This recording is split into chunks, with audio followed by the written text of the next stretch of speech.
Mesdames, Messieurs, bonsoir, bienvenue sur Spectrum Télévision. Il est 20h. À la une de l'actualité ce soir, vous le savez, dès ce mercredi, le dédouanement des téléphones et terminaux numériques est obligatoire sous peine de blocage du réseau. Qu'est-ce qui explique cette mesure du ministère des Finances et celui des Postes et Télécommunications? Comment cette réforme va-t-elle se matérialiser? La Direction générale des douanes était face à la presse à Yaoundé pour apporter plus de clarification. Lutte contre le chômage, le Fonds national de l'emploi se déploie actuellement dans la ville de Douala à travers l'organisation de la 17e édition de la Bourse de l'emploi. Il est question de mettre pour le FNE de mettre directement en contact les chercheurs d'emploi et près de 200 entreprises. Et puis en sport, la discipline du tennis s'enrichit d'un nouveau tournoi. Il s'agit notamment de la première édition de l'Open national de tennis du port autonome de Douala. Le tournoi qui regroupe 83 athlètes venus des différentes régions se déroule jusqu'au 4 avril prochain sur les cours du complexe sportif de Yebok Tennis Academy à Kake-Souza. Une fois de plus, bonsoir et bienvenue sur Spectrum Télévision. Comme vous le savez, dès ce mercredi 1er avril au Cameroun, le dédouanement des téléphones et terminaux numériques est obligatoire conformément aux récentes communications du ministère des Finances et des Postes et Télécommunications. Par rapport à cette réforme du contrôle douanier, la Direction générale des douanes était face à la presse à Yaoundé, une sortie qui vise notamment à apporter des clarifications sur ce nouveau dispositif. Compte rendu, Olivier Bouzike et Thierry On à Yaoundé. Deux points majeurs à clarifier par le patron de la douane camerounaise. Le nouveau mécanisme de collecte des droits et taxes à l'importation des téléphones n'est pas une nouvelle taxe. C'est la première information. Le premier point d'information, il est suffisamment important de le dire.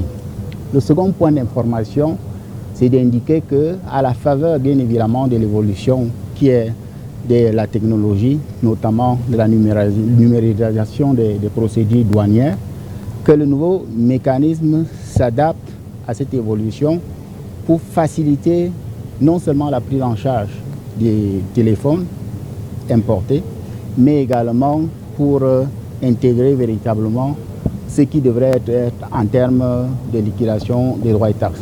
Et donc, avec une technologie qui sera installée dans les portes d'entrée, la douane pourra plus facilement déceler les téléphones dissimulés dans les bagages afin d'obliger les propriétaires à se soumettre à leurs obligations. Les téléphones qui ont été régulièrement dédouanés en douane, ce sont les téléphones qui sont admis à être connectés au réseau local. Ce qui signifie de manière simple que si vous avez importé un téléphone, le téléphone doit être dédouané. Si le téléphone est dédouané, le téléphone est admis dans la base de données. Et si le téléphone est dans la base de données, le téléphone a accès au réseau. Il n'y a aucune difficulté concernant les touristes. Les touristes importent des téléphones en roaming. Si vous avez un téléphone en roaming, il reste en roaming. Si vous avez un téléphone qui n'est pas en roaming et que vous êtes touriste, ce téléphone bénéficie d'une connexion temporaire sur la base de ce que vous vous êtes rapproché du service des douanes pour solliciter que ce téléphone ait accès au réseau, bien évidemment en vérifiant le statut qui est le vôtre comme touriste. Cette réforme rentre dans le cadre de la sécurisation des recettes douanières. Elle contribue en outre au renforcement de la sécurité nationale. Pendant ce temps, le Fonds national de l'emploi a lancé ici à Douala la 17e édition de la Bourse de l'emploi qui va du 31 mars au 2 avril prochain. L'objectif avoué est de mettre directement en relation les jeunes chercheurs d'emploi et près de 200 entreprises et faciliter ainsi l'insertion socio-professionnelle dans un contexte économique assez difficile. Orient Donkeng et Nono Futué. Employabilité au Cameroun ou quand la recherche devient un emploi. Il n'est pas encore arrivé chez nous. Parce que chez nous, chercher du travail est un travail à plein temps. Je répète, chercher l'emploi est un emploi à plein temps. Et comme je viens de le dire dans mon mot, jamais, jamais et jamais se décourager. Vous voyez, il y a des jeunes qui hier étaient au chômage à la maison Mais aujourd'hui, ils vont rentrer avec un emploi dans la poche. Vous voyez, donc il n'y a pas lieu de se décourager dans un pays comme le nôtre, où tout est à faire, où des opportunités d'emploi sont énormes. Et comme je l'ai dit, on ne bâtit pas un pays en un jour. On est en train d'y aller. Il faut être patient. Je dis à ces jeunes d'être patients et surtout de ne jamais se décourager. C'est pour faire face au phénomène que le Fonds national de l'emploi a lancé ce 31 mars 2026, ici à Douala, la 17e édition de la Bourse de l'emploi.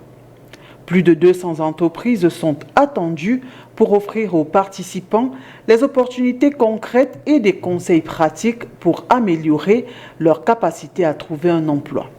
Pour les candidats, c'est une occasion unique de rencontrer directement les employeurs. It is actually a very good initiative that has been brought especially to the youth of Cameroon.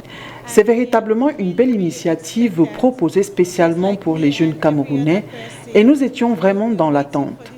Moi, comme toute autre personne, attendions cette opportunité depuis longtemps parce que nous sommes nombreux à être sans emploi.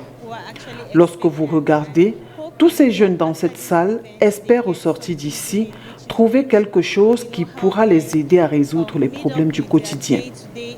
Je viens de soutenir mon master en communication des entreprises et je me suis vraiment préparée à ce rendez-vous pensant être la seule dans le besoin. Mais au regard du nombre présent ici, je peux dire qu'ils sont nombreux à avoir besoin du travail comme moi. Je suis venue avec mon CV et préparée à d'éventuelles opportunités. So I came with my CV, prepared for any opportunity that comes by. Au-delà du dépôt de CV, jusqu'au 2 avril prochain, la Bourse de l'emploi propose également des ateliers conseils pour accompagner les jeunes dans leur parcours professionnel, offrant ainsi un pont concret entre la formation et le marché de l'emploi. Et on reparle de l'affaire Divine Mbarga. Les choses n'avancent que très timidement sur le plan judiciaire. Ce matin, nos reporters sont allés notamment à la rencontre de Clarence Yongo, qui est patronne de la chaîne de télévision 100% féminine Griotte.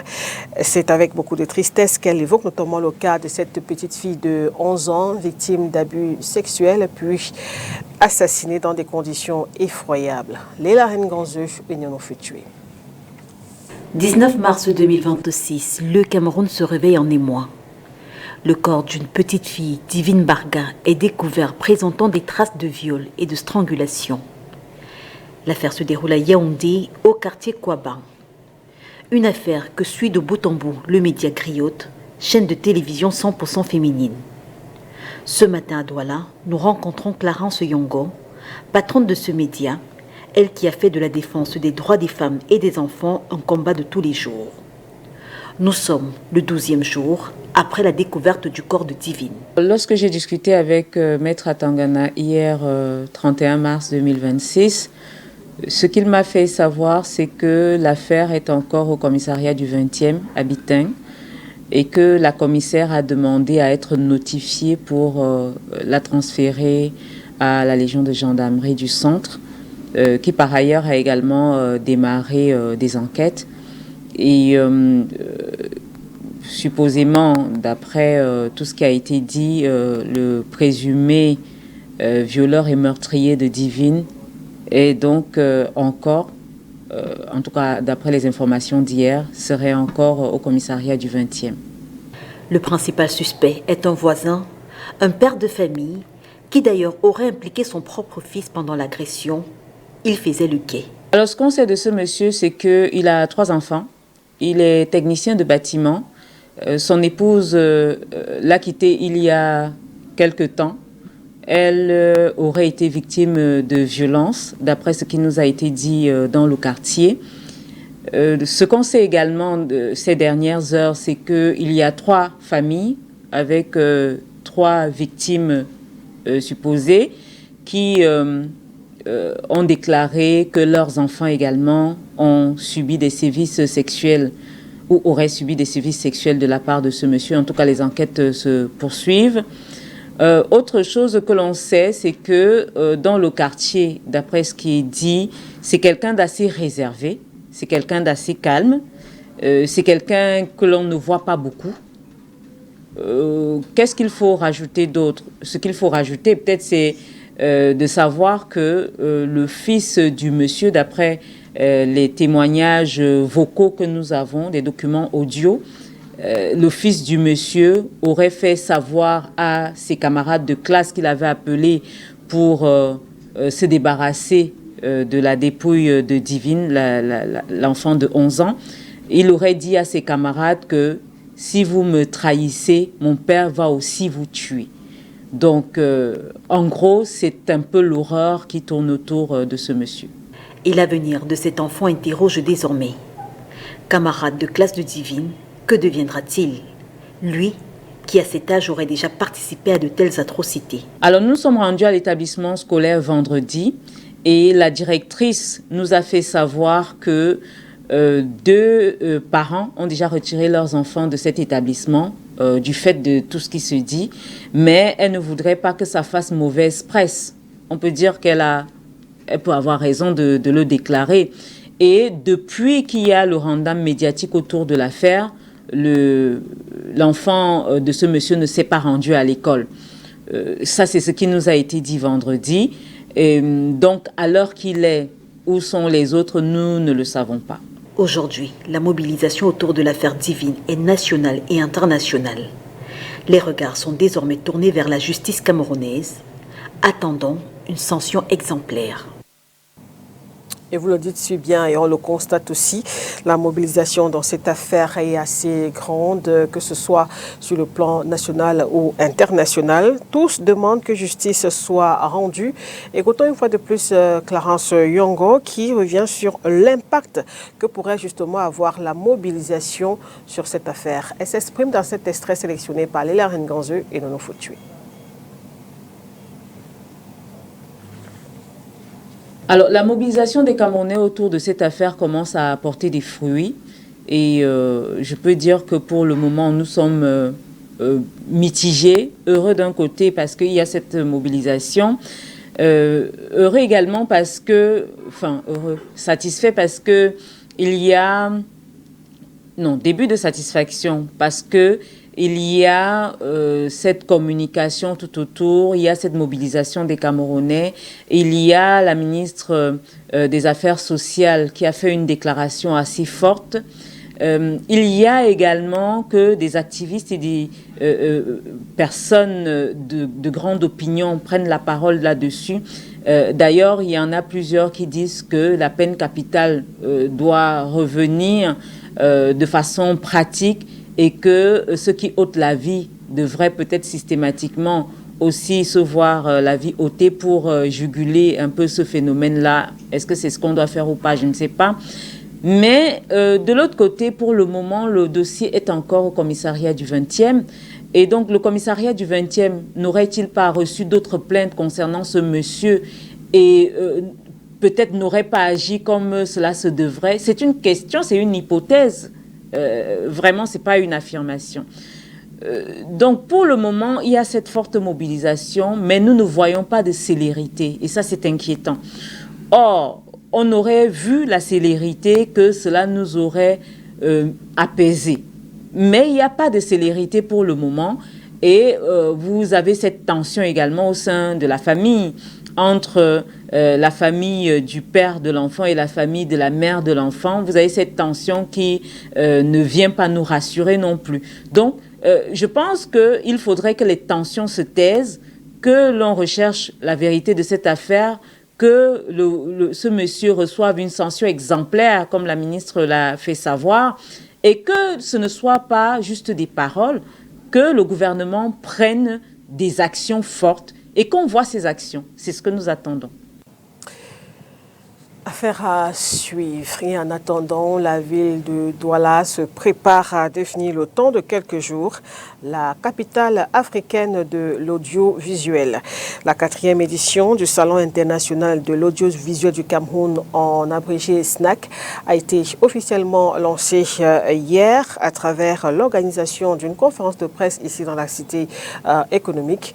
Objectif, réfléchir sur les défis de financement, la valorisation et la protection des œuvres africaines. Plus de précisions avec vous, Oriane Donquet. Salon international de l'audiovisuel du Cameroun est de cadre. Douala s'apprête à devenir le temps de quelques jours la capitale africaine de l'audiovisuel. Une conférence de presse est donnée ce 31 mars 2026 ici à Douala pour planter le décor de la 4e édition du SINAC qui se veut particulière. Alors, cette 4e édition du Salon international de l'audiovisuel arrive dans un contexte qui est quand même assez particulier. Particulier en ce que nous avons le décès de l'un des nôtres, un des participants premium de la dernière édition qui est Konsieka. Ça fait que son départ nous a menés à en faire le Spirit Mentor, c'est-à-dire que on lui rend hommage pendant cette édition. L'édition 2026 arrive avec de grandes innovations et orientations stratégiques. Objectif, structurer l'industrie audiovisuelle locale. On était pendant ces 3 dernières éditions au parcours Vita de Douala. Aujourd'hui, nous sommes à la maison du parti de Douala, bien entendu avec toujours le patronage du ministère de la Communication et en partenariat avec la mairie de Douala 5e. Et nous avons donc des délégations qui vont arriver. Autant l'année dernière, on en avait une quinzaine. Autant cette année, on a 25 délégations qui sont en train de s'annoncer avec une participation importante de la Côte d'Ivoire, qui est le pays à l'honneur, ayant rencontré personnellement le ministre de la Communication et des Médias de la Côte d'Ivoire, qui a confirmé la participation de la délégation ivoirienne. Également le Gabon, qui est présent, et un parrain également qui est exceptionnel, qui nous vient de la Côte d'Ivoire, M. Ange-Fabien Gay, qui est le directeur général de Radio Nostalgie et de la nouvelle chaîne ivoirienne NCI, qui est une chaîne qui monte et que tout le monde connaît aujourd'hui comme étant une référence.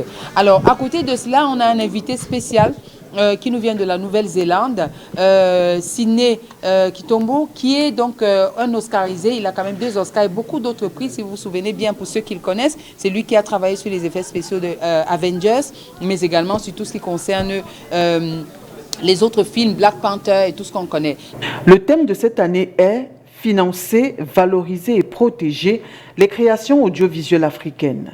Voilà qui a motivé le choix du parrain de l'événement. Il faut savoir qu'il a déjà une formation en finance avant même d'être directeur général de Radio Nostalgie et NCI. À côté de cela, il y a que quand on voit aujourd'hui nos Radio Nostalgie ou bien NCI, la nouvelle chaîne ivoirienne, on comprend que la personne qui est à la tête de ce groupe de médias sait de quoi il s'agit et connaît quels sont les enjeux, les contraintes des promoteurs audiovisuels. Et c'était tout naturellement, vu son parcours, vu sa compétence, vu l'excellence qu'il représente, que nous avons choisi M. Ange-Fabien Gay comme le parrain de la 4e édition du Salon international de l'audiovisuel. Et pour nous, c'est une très très bonne pioche. Et d'ailleurs, vous vous en rendez compte pendant l'événement. SINAC édition 4, c'est du 25 au 30 avril 2026. Le site, l'aménagement commence dès le 10 avril. Et dès le 18 avril, tous ceux qui ont des stands peuvent déjà commencer à aménager leur stand. Et puis on va avoir à partir du 25 avril l'événement, la cérémonie d'ouverture le 25. Mais avant ça, les délégations commencent à arriver le 23. Pour ce qui concerne par exemple le Sidney, il va partir de la Nouvelle-Zélande le 21, donc il sera certainement au Cameroun bien avant. Et je dois rappeler aussi que nous avons le trophée officiel qui s'appelle Sinasius, qui récompense les acteurs de l'audiovisuel, que ce soit des techniciens, que ce soit également ceux qui sont face caméra ou derrière caméra. Ce trophée-là, nous l'avons présenté et nous pensons qu'aujourd'hui, il doit devenir une valeur sûre et que tous les professionnels de l'audiovisuel puissent se convoiter en produisant un travail qui est juste excellent et de qualité aux standards internationaux. Conférences, masterclass, rencontres professionnelles, valorisation des talents africains sont au programme de ce rendez-vous de l'audiovisuel. Nous voici en sport. La discipline de tennis s'enrichit d'un nouveau tournoi. Il s'agit de la toute première édition du tournoi de l'Open national du port autonome de Douala, PAD. La compétition se dispute du 30 mars au 4 avril prochain sur les cours du complexe sportif de Ebok Tennis Academy à Kakesouza. Ce tournoi concerne principalement les seniors, dames et messieurs et connaît la participation de 84 athlètes venus des différentes régions. Jusqu'au 4 avril, donc, ces athlètes s'affrontent dans le but de remporter le trophée. Ce jour, la compétition était rendue au stade des huitièmes des finales. Et on rappelle que les différents favoris sont entrés en scène hier à l'occasion de la deuxième journée. Je vous propose d'écouter quelques participants à ce tournoi, l'Open national du PAD. Eh bien, c'est ma première fois ici à Souza. C'est pour une première fois, c'est une très belle première fois. Je trouve l'endroit très beau, très waouh, et c'est digne d'un grand club comme Ota. Pour mon match, j'étais en 16e et je viens de passer en 8e et avec un score de 6-3, 6-1. Et voilà, j'ai trouvé que j'ai joué d'une manière assez bien parce que je n'étais pas totalement en forme. Donc, il y a certains coups que je forçais, mais j'espère corriger ça pour mon prochain match et pouvoir passer encore. Par rapport à mon match d'aujourd'hui, c'était pas un match facile parce que l'entrée en tournoi c'est toujours compliqué pour moi. Donc, je suis content d'avoir gagné ce match. C'est vrai que mon adversaire en face n'était pas aussi un petit joueur, il avait un très bon service et un très bon coup droit. Donc, il va que je puisse trouver les failles pour pouvoir prendre le dessus sur le match. Mon objectif à moi concernant ce tournoi, comme tout le monde, c'est de rentrer avec la cagnotte. Donc je sais que la compétition ne sera pas facile pour moi, donc je dois m'appliquer sur chaque match. L'essentiel c'est de gagner le match, quel que soit le score. Je viens de finir mon match qui s'est soldé par une victoire 6-1, 6-0. Mes impressions sont satisfaisantes. D'autant plus que moi en tant que jeune joueur, c'est pas facile de pouvoir tenir jusqu'à ce niveau. On essaye de se battre pour pouvoir rester toujours en jambes. Donc je pense que par rapport à mon adversaire, j'ai pu le contrer sur tous les plans. Que ce soit au niveau du service, que ce soit au retour du service. Et je ne l'ai pas laissé en un seul moment respirer. Donc je pense que c'est aussi un joueur de très bon niveau, mais il manque beaucoup d'expérience. Je pense qu'à travers ce tournoi, il va devoir acquérir beaucoup d'expérience par rapport au tournoi. J'ai 13 ans, c'est un joueur de tennis à Ebok Tennis Academy. Aujourd'hui, j'ai joué mes matchs de 16e et j'ai gagné. J'ai joué mon ami Moiwo Arnold et le match s'est bien déroulé et j'ai fini par gagner 6-3, 6-1. On reste en sport pour parler judo cette fois. L'équipe nationale de judo est de retour au Bercail après avoir participé à l'Open africain senior, junior et cadet de judo. La compétition s'est déroulée en fin de semaine dernière à Dakar au Sénégal. Sur les 5 athlètes dames alignés par le Cameroun, 4 ont décroché des médailles, dont 2 en or, notamment Anita Sopimbela et Marie-Céline Babamatia. Plus de détails dans le reportage qui va suivre.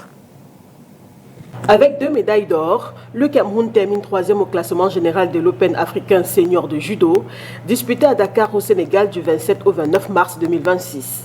Anita Sopimbela marque son grand retour sur la scène internationale après un passage à vide en décrochant la médaille d'or dans la catégorie des plus de 78 kilos. Pour remporter ce précieux métal, la judokate camerounaise a battu en finale l'Algérienne Belchalal Djihia.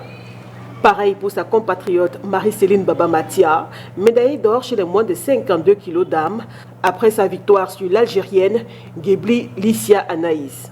Outre ces 2 médailles d'or, Fiona Samembongo permet également au Cameroun d'occuper une 7e place dans la catégorie des moins de 57 kg de cette compétition dominée par l'Algérie, suivie de l'Inde avec 2 médailles d'or et 1 médaille de bronze. Dans ce tournoi, le Cameroun a engagé 4 judokas dames parmi les 146 athlètes inscrits représentant 26 pays et 4 continents. Avant les seniors, les athlètes engagés dans les catégories inférieures ont également livré des combats intenses sur ce tatami du Dakar Arena. Occasion notamment pour les sœurs Samembongo de marquer leur empreinte dans cette compétition. Chez les juniors, Fiona Samembongo continue sa belle progression en remportant la médaille d'or le vendredi 27 mars chez les moins de 57 kilos. Dans cette catégorie, le Cameroun termine 5e sur 13 pays engagés avec 53 judokas venant de 4 continents.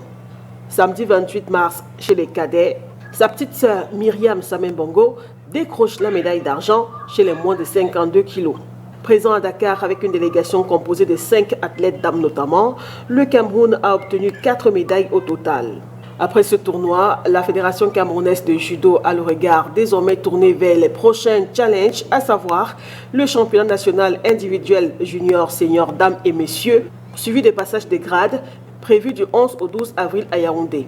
Cette compétition précède les championnats d'Afrique senior individuels dames et messieurs et par équipe qui vont se dérouler du 24 au 28 avril 2026 à Nairobi, au Kenya. Et justement, ce 1er avril, la Fédération camerounaise de judo a convoqué les athlètes pour la préparation de ces championnats d'Afrique. Nous y reviendrons. C'est la fin de ce journal, mesdames, messieurs. Merci de l'avoir suivi. Très bonne suite des programmes sur Spectrum Télévision. Au revoir.